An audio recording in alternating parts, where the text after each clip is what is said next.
We'll start. Everyone looks a lot thinner, so must have been kind of a weak Thanksgiving. Congratulations to the Glens Falls Indians. Big event on Saturday. Great game. Don't forget Cambridge, too. Cambridge, yes. We got to be fair to Equitable, too. Yes, they did Troy. That's a good point. Yeah. Troy. Tremendous. All great games. I mean, they Troy were won, great yeah. to watch. Wow. I have a motion to approve the minutes of our last meeting. Supervisor Strauss, seconded by Supervisor Simpson. All in favor? Aye. Ed, I'm gonna turn it over to you. Good morning. What I wanted to do is just kind of be a little reflective this morning of 2016. Occasionally, the way the calendar works, this is technically our December meeting being held today on November 2028.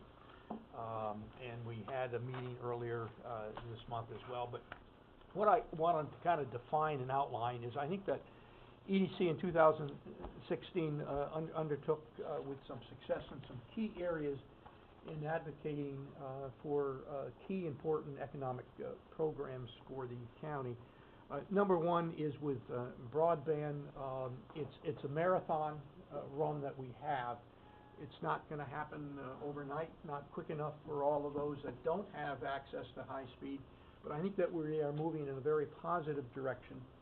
The last piece I think that can be very helpful is Senator Gillibrand's legislation that will increase the amount of rural funding for broadband, as well as becoming a little bit more flexible in the guidelines. I had met with Congresswoman Stefanik, and she had indicated that she would be supportive of that legislation, and she did indeed introduce in the House of Representatives a week ago legislation that mirrors Senator Gillibrand, and I think that bodes well by having bipartisan support in the Senate. Senator Gillibrand had a Republican senator from West Virginia, and Elise has done the same thing in the House of Representatives with a Republican couple.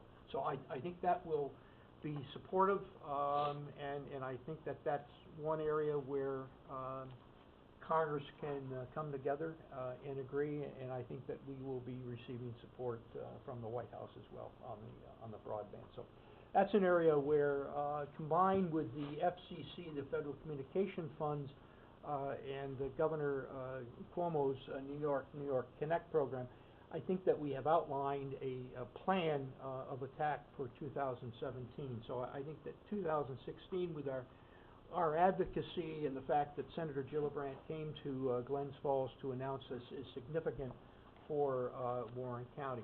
Another item here that's going to have immediate results, but I'm encouraged by the interest that we have been receiving unofficially through the film industry and television production. We had one movie filmed here through the cooperation of Lake George and Glens Falls officials that were just great in moving the schedule on like a 3 or 4 hour notice from their scheduling to the fact that we were able to be successful in getting legislation passed and signed by the governor that grants Warren County parity with other counties, particularly in the southern part of the state and western part of the state, for the additional film tax credit for production and post-production credits, as long as the film or TV was shot in Warren County.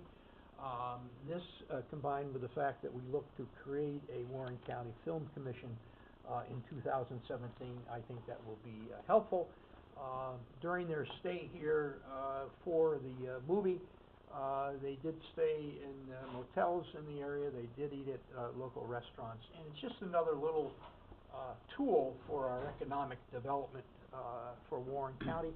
And then we had the Discovery Channel had a TV series filmed, one episode in Glens Falls about the lost family found. So that's another area that we had been pushing and advocating for in terms of Senator Little for undertaking the legislation, as well as working with Empire State and getting the governor and having the governor be receptive to signing that to incorporate What kind of a tax break is that? What happens is that the tax rate will be increasing to between 40 and 45%, for, their film, production and post-production. There's a minimal, budget of $500,000. The film has to be at least $500,000 or a TV episode. So, in other words, Matt can't go out there and shoot a little home film and expect to get a 45% tax credit, with that. But what had happened is that a couple of years ago, legislation expanded the tax credit to several counties. Warren County was not included in that, along with other counties. Through an oversight, efforts were initially made to try to correct that at the time of the bill signing, but it was not done. And it took a little while for us to get back there. We had a little blowback from some of the other counties that had already received the tax credit, saying that, this was going to not be, competitive for them if Warren County and some other counties got it. So When you say they get a 45% tax credit. credit, Yeah. on what? On the cost of the production? On the cost of their production, yes. Oh, that's Yeah. pretty So significant. it's pretty significant, Yeah. And of course, it's really started out of legislation back in the late 1990s in Brooklyn for television series, to recruit some television series into Brooklyn. I just have a question on Yes. that also, Ed. The tax cut, is it tax credit, do you have to pay taxes to get a tax credit? They have to expend funds I see. in order to get a tax credit. Just like historical tax credits for a house. You buy a house that's on the historical register and you want to renovate it, everybody thinks there are grant money out there. There isn't. You've got to spend the money. And then you submit your vouchers into the New York State Historical Preservation. There's a state tax credit, a federal tax credit for that. And so on your next income tax, you get the money back. But At a my certain point is this, percent. you have to pay taxes in order to get a Yes, tax you credit. have to pay. So I guess it's very, to me, it's a very reasonable way of encouraging and motivating an industry to get going. But keep in mind that the people that get tax credits in this country are the people that actually pay taxes. So, in general terms, I would make the general argument that these are the folks that are pulling the wagon, and in general terms, I think a good way to motivate and encourage you. New York State has become very competitive in that industry, but we recognize that many of the films that are portrayed to be settings in New England and along the east coast of the Atlantic Ocean are really filmed out in Vancouver, British Columbia, with similarities. Murder, She Wrote was allegedly based in Maine, yet it was filmed in Canada, because in Canada the rates are much less expensive for labor rates as well as everything else. So it looked just like Maine up there when she was out there on her bicycle pedaling around on Murder, She Wrote, but it was all filmed in filmed in Canada. Huh. What they do sometimes is they send a crew out and do films, and a lot of the TV series, like Jerry Seinfeld and others, that was filmed essentially in California.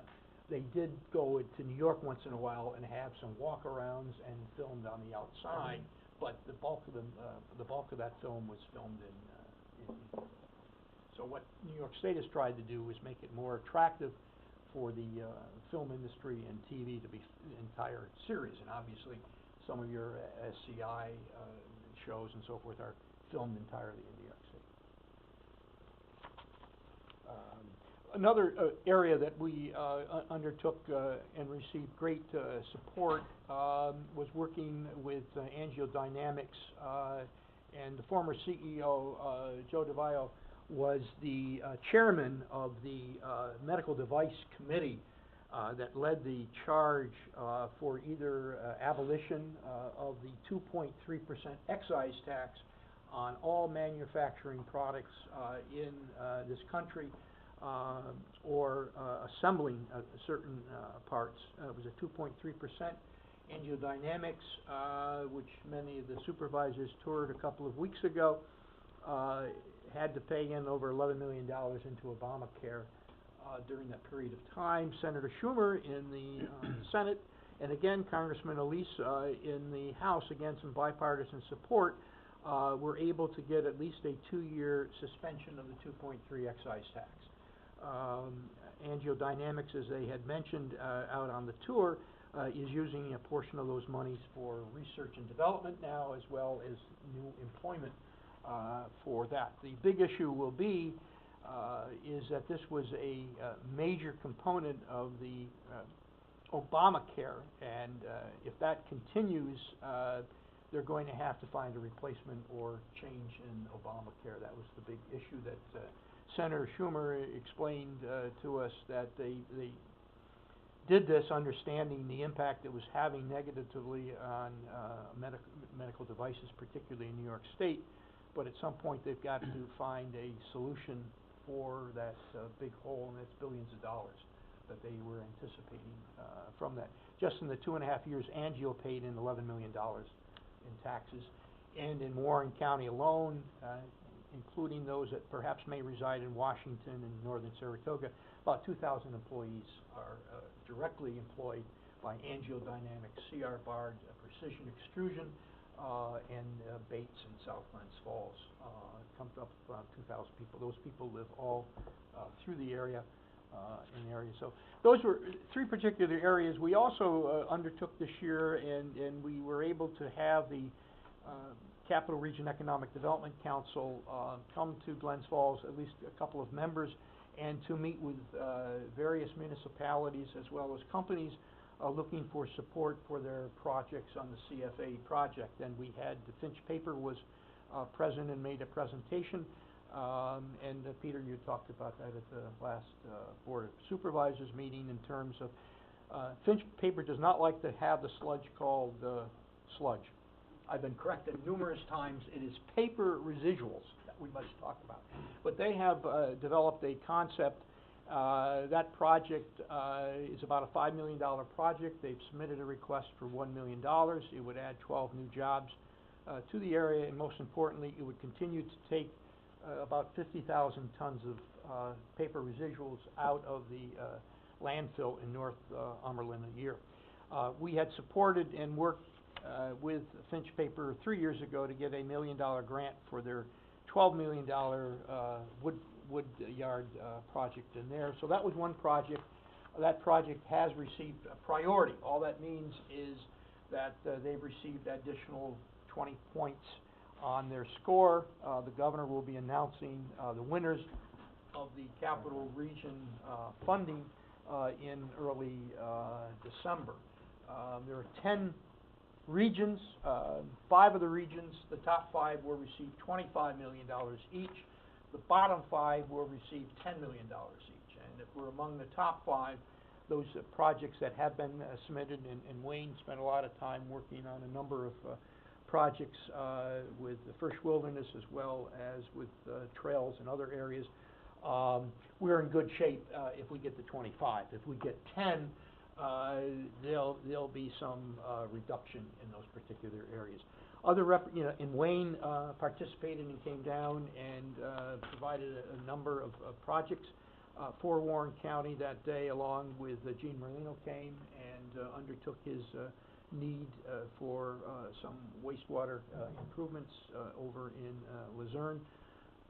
In those areas, Boat Landing was down and made some representations and presentation on some actually walking trails in the area.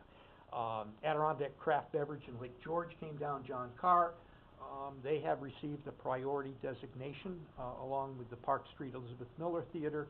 Hudson Headwater came down and made a presentation to create a women's health center at 90 South Street, and that is a priority project.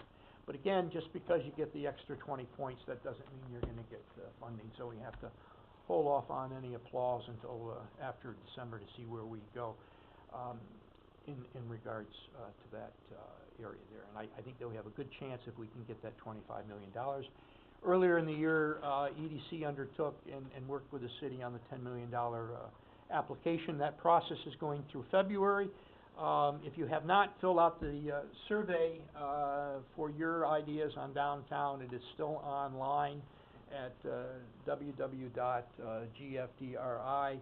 that expires, I think, at the end of this week for that. But we do have a charrette, a public engagement this Saturday at Heritage Hall from 9 till noon to break down into small groups and have some concepts and ideas. Some of the concepts out there is a year-round farmers market, to have the Culinary Institute with SUNY Adirondack downtown, a low-interest loan program, and a facade program. Another very important program, it's very small, little baby steps here, but to renew again, if we can get more money for affordable housing, that would be nice. And I know, Wayne, you applied for some monies. We are running a small program of 15 home buyers, first-time home buyers, 10 within the city, and 5 outside the city, which is being deemed a pilot. If we can build this back up and be successful, we can get back into a much higher amount of funds in order to do that. Under the program right now, each of the qualified families would receive a grant of up to $20,000, which is a substantial amount of money. The house has to be under $176,000 anywhere in the city and the county, and we know that that's a good price in many areas of the city and as the county as well. Some areas of our neighbors in Queensbury, 176 might not quite get there on some houses, but it's a small start, but I think it's very important, and I know the individual supervisors, you've been working on trying to get to more affordable housing in all the communities, and Queensbury has made an effort as well. As an example, a family of 4, your income too, it's income-based, has to be under $51,000, almost $52,000.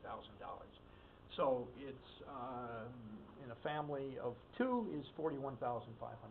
So it's, these are federal funds, and therefore they have put those guidelines into place. So I think one of the things that we tried to stress this year is to take some of our important projects and become advocates for those that have impact within certain communities, as well as programs that will have great impact on our county to move forward. And at long last, we will be starting the new $500,000 loan portfolio that has finally received almost final approval. They're meeting in December in New York City to bless the project, but it's gone through all of the hurdles. We haven't received the money yet, Matt, like Horacon's museum hasn't, but we're confident the money will be there to start that program. That will be involved in partnership with Walter Young and the Lake Champlain, Lake George. That's another way for us to access funds. Wayne? Just as kind of a follow-up to what Ed was talking about, the state has announced funding availability through some of the housing programs, the home program and Restore and a couple others that the county has historically participated in. To that end, on December 7th, I'll be over at Fulton Montgomery Community College for their workshop. It's an all-day event over there.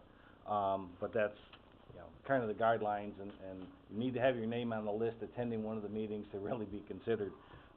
Our dilemma has recently been demonstration of need.